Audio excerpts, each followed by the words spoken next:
Fala pessoal, hoje aqui mais um vídeo do canal. Quem fala com vocês é o Cadu e hoje eu vou apresentar aqui para vocês esse material aqui que é Superman, o Homem de Aço, publicado pela editora Eagle Moss aqui no Brasil. É um material em capa dura, papel couché colorido, com aqui não especifica o número de páginas, mas se eu não me engano são 180 páginas mais ou menos.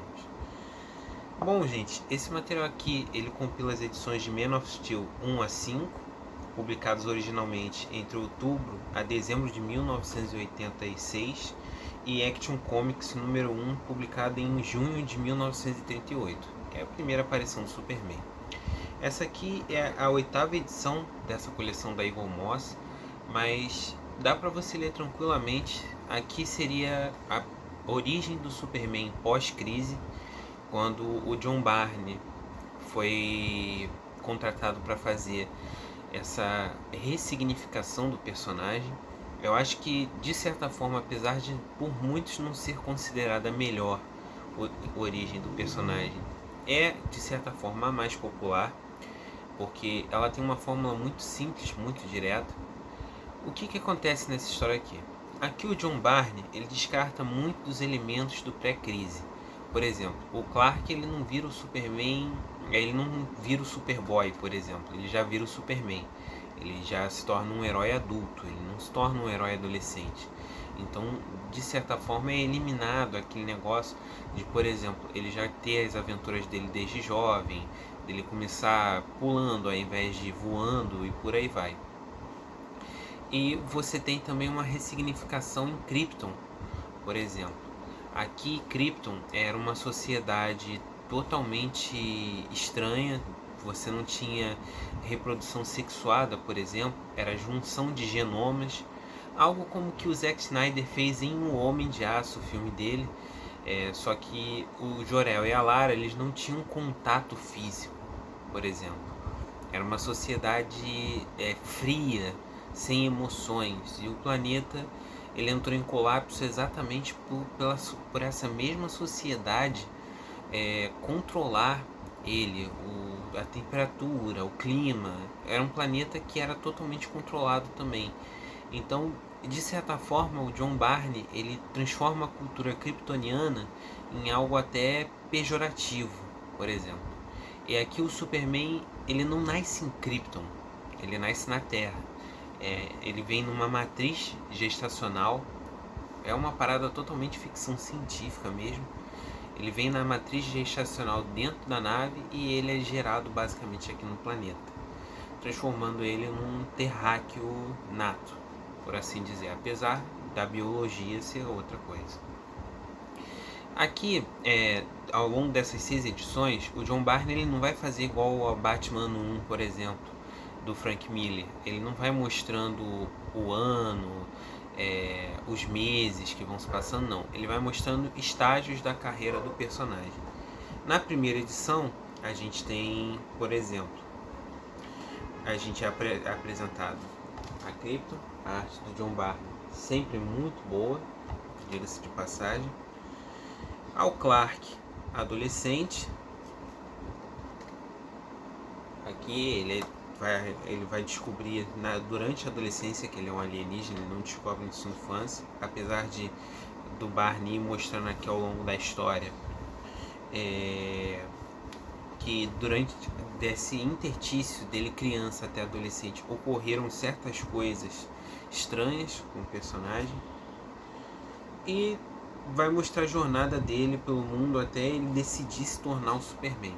E uma coisa que eu elogio bastante nessa história é que o Barney ele faz questão de explicar como é que funciona o disfarce do Clark em Metrópolis, por exemplo. O penteado diferente, os óculos, postura. Ele não faz com que o personagem só simplesmente use óculos hipnóticos, o que eu acho até uma justificativa interessante, visto que o Superman é um personagem totalmente fantasioso. Tem também o início da rivalidade do Clark com a Lois no Planeta Diário, as primeiras aventuras dele em Metrópolis, vai mostrando a fama dele crescendo. E, claro, a gente vai ter também interação com o Lex Luthor. O Lex aqui, muita gente acha um tanto quanto controverso essa reinterpretação do personagem. Já eu acho muito interessante, porque apesar de soar como um rei do crime da DC aqui, ele ainda assim ele tem aquela personalidade implicante com o próprio Superman. Ele quer controlar tudo, ele quer que tudo gire ao redor dele. Tem também o primeiro encontro com o Batman, no capítulo 3 dessa história. Eu acho muito legal que, como estava nos anos 80, estava em alta essa rivalidade do Batman e o Superman, por causa do Cavaleiro das Trevas, por exemplo. Aqui você tem uma certa rivalidade entre eles, só que eles se respeitam mutuamente. Eu acho muito interessante. Eu gosto muito dessa origem, eu não tenho muito do que reclamar. Só acho que devia ter mais antagonistas do Superman, porque aqui só tem dois. Um é o Lex Luthor e o outro é o Bizarro. Aqui o Lex, ele calvão de cria. Uma coisa muito interessante que pouca gente sabe é que o Lex ele é ruivo, os cabelos dele são ruivos, apesar dele viver de cabeça raspada. O Bizarro aqui, ele não é utilizado aquele elemento fantasioso dele vir de uma terra paralela distorcida. Aqui na verdade ele é um clone mal feito. Eu acho muito legal. E por último, o último capítulo aqui, eu acho muito interessante, é o que basicamente fecha. Vai tratar do Superman meio que entrando em contato com essa herança kryptoniana dele.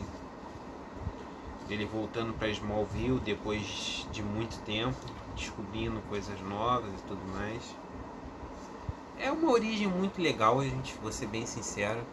Fica atrás de Batman 1, não chega nem perto do que é Batman 1, mas ao mesmo tempo não deixa de ser bom. É uma ótima história, é muito legal. E se você quer começar a ler Superman, eu recomendaria isso aqui sim, para depois você ir para outras grandes histórias. Faltou alguns elementos aqui, como por exemplo a Fortaleza da Solidão. Aqui o Barney não mostra a origem da fortaleza, não sei se durante a fase que ele escreve chega a ter isso.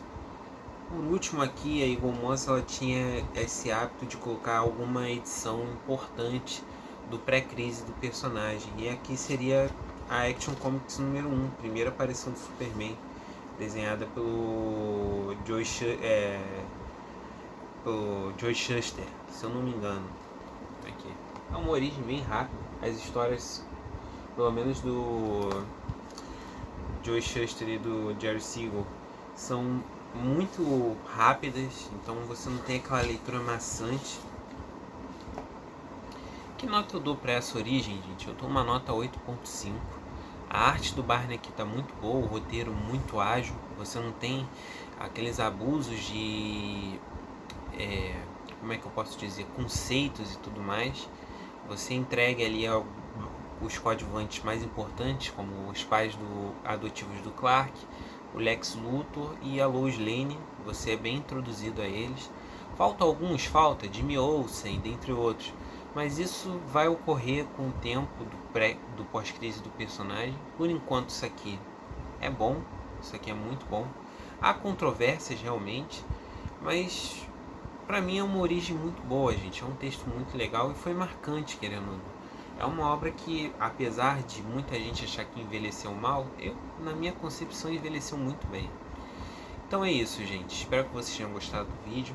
Vou deixar o link para comprar essa edição na Amazon aqui na descrição. Provavelmente tem de um vendedor terceirizado, mas caso não tenha na Amazon, tem bancas por aí, sebos, essas coisas, dá para achar.